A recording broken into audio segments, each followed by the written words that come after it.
Hello friends, welcome to my YouTube channel. নমস্কার বন্ধুরা, মঞ্জু রান্নাঘর থেকে সবাইকে স্বাগত। তো বন্ধুরা, আজকে আমি আপনাদের কাছে একটি ভিডিও নিয়ে হাজির হয়েছি। ভিডিও হলো ইলিশের সিজন এখন, আর কথাতে আছে কচুর শাক আর ইলিশ মাছের মাথা দিয়ে মজাদার একটি বিখ্যাত রান্না। তো বন্ধুরা, আজকে সেই রেসিপি নিয়ে আপনাদের কাছে আমি হাজির হয়েছি। তো বন্ধুরা, পুরো আমার ভিডিওটি দেখবেন, মাঝখানে স্কিপ করবেন না। আমার পুরো ভিডিওটি দেখার জন্য আপনাদের কাছে অনুরোধ রইল।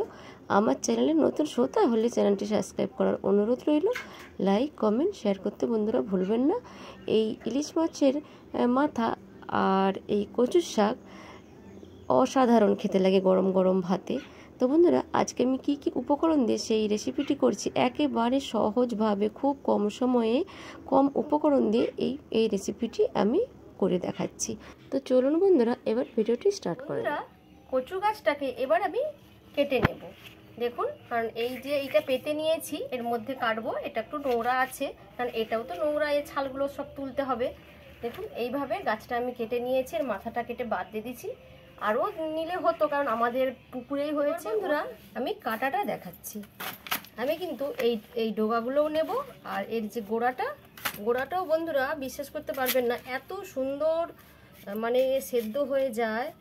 আমি এইটা প্রথমে আপনাদেরকে কেটে দেখাচ্ছি। এইভাবে ছালগুলো তুলে নেব। এই তো আমি কেটে নিচ্ছি, একটুও কিন্তু হাত চুলকায় না, কিছু নয়। আর এত সুন্দর ভাবে ওই শাকের সঙ্গে সেদ্ধ হয়ে যাবে। আর জানেন তো, কচুর শাক আর ইলিশ মাছের মাথা, এটা তো একবারে বিখ্যাত খাওয়ার। এটা মা মাসিরা সবাই জানে। আর এগুলো তো গ্রামে ঘরে সবার বাড়িতে পুকুরেই হয়। আর শহরে তো এসব জিনিস পাওয়া যায় না, শহরে মানুষদেরকে কিনে খেতে হয়। আর আমাদের এগুলো পুকুরেই হয়েছে। আর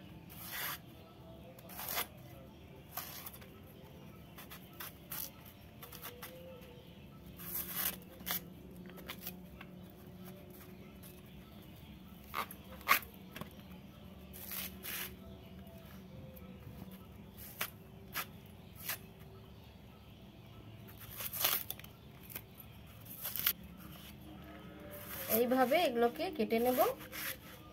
আর এগুলোকে তোলার পরে ভালো করে ধুয়ে নিতে হবে, কারণ এগুলোর ভেতরে না একটু ময়লা ময়লা থাকে। দেখুন বন্ধুরা, এইভাবে এই বড়টা আবার কাটা আমি দেখাবো। দেখুন, এইভাবে কেটে নিলাম।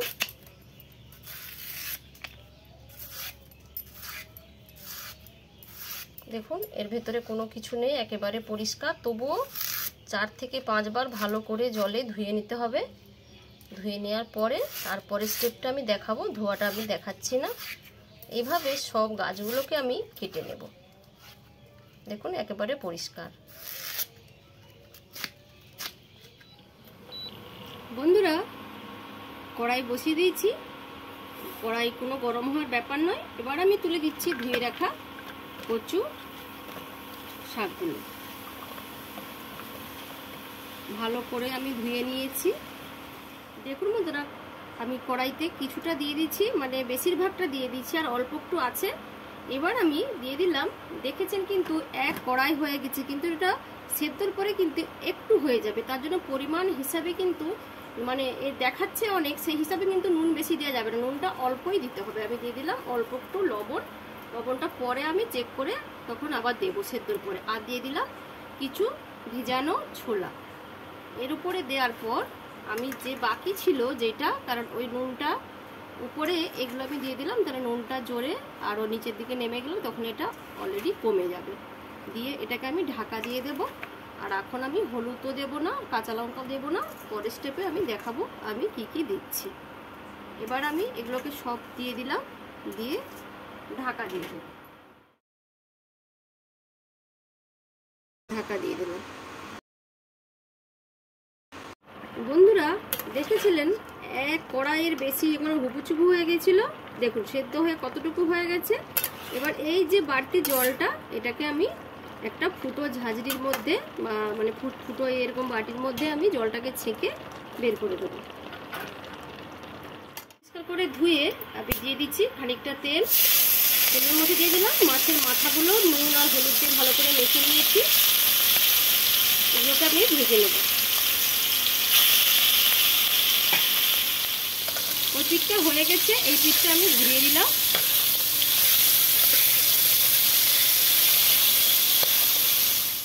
হয়ে গেছে, মাথাগুলো ভাজা, এগুলোকে উঠিয়ে নিচ্ছি। আর ওই একই তেলের মধ্যে দিয়ে দিলাম আরও 2 টেবিল স্পুন সরষের তেল। সরষের তেলে কিন্তু এই রান্নাটা করলে খেতে কিন্তু অসাধারণ লাগবে আর স্বাদটাও ভালো হবে। দিয়ে দিলাম এর মধ্যে 3টে তেজপাতা, 2টো শুকনো লঙ্কাকে মাঝখানে কেটে নিয়েছি। আর এতে কিন্তু আমি আর কোনো মশলা দেব না। আর দিয়ে দিচ্ছি কালো জিরে। ব্যাস এই হলো এর মশলা। এগুলো থেকে একটি মিষ্টি গন্ধ বেরোনো পর্যন্ত আমি অপেক্ষা করব। একটু দিয়ে দিলাম তেলের মধ্যে হলুদ, যেহেতু আমি সেদ্ধর সময় হলুদ দিইনি। এবার দিয়ে দিলাম সেদ্ধ করে রাখা শাকটা, আর খুব সুন্দর মিষ্টি গন্ধও বেরিয়ে গেছে। তো বন্ধুরা, এই সময় ইলিশ মাছের সিজন, হয়তো আপনারা আমার কথা বিশ্বাস করতে পারবেন না, বা আমাদের এই গ্রামের ঘরের মানুষ ভাবে যে এগুলো তো গরুকে সেদ্ধ করে দেওয়া হয়, এগুলো তো জাব করা হয়, কিন্তু এর মধ্যে যে এত সুন্দর একটা তরকারি, একটা মেনু হয়, এত সুন্দর স্বাদ, আপনারা না করে খেলে বিশ্বাস করতে পারবেন না বন্ধুরা। তো আমি যেই প্রসেসে আপনাদেরকে করে দেখাচ্ছি, এই সব জিনিসগুলো সবার বাড়িতে সচরাচর সবসময় থাকে।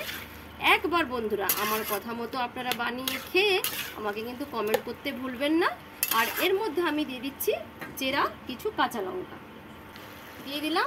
কাঁচা লঙ্কাগুলো আমি সেদ্ধর সময় দিইনি, এখন দিয়ে দিলাম কিছু লম্বা লম্বা রেখে রাখা লঙ্কা, আর কিছু ওই যে কুল লঙ্কাগুলো গোল গোল পাকা পাকা, এগুলোকে দিয়ে দিলাম। এবার এর থেকে কিন্তু একটু জল টান মানে বেরোবে, জলটা টানা পর্যন্ত কিন্তু এইভাবে নাড়তে হবে, যেন না পুড়ে যায়, এটা লক্ষ্য করতে হবে। বন্ধুরা, এবার দিয়ে দিচ্ছি অল্প একটু লবণ, কারণ মনে মাথাতে রাখতে হবে সেদ্ধ করার সময় কিন্তু আমি দিয়েছিলাম অল্প লবণ, কারণ সেদ্ধর সেই জলটা কিন্তু বের করে দিয়েছি আমি চিপে চিপে ফুটো ঝুড়ির মধ্যে ঢেলে, তার জন্য অল্প একটু দিয়ে দিলাম লবণ। আর এর মধ্যে এবার একটু দিয়ে দেবো অল্প একটু চিনি, যেহেতু এগুলো জলের জিনিস, একটু পানসা পানসা ভাব থাকে, তা অল্প একটু চিনি দিয়ে দিলাম।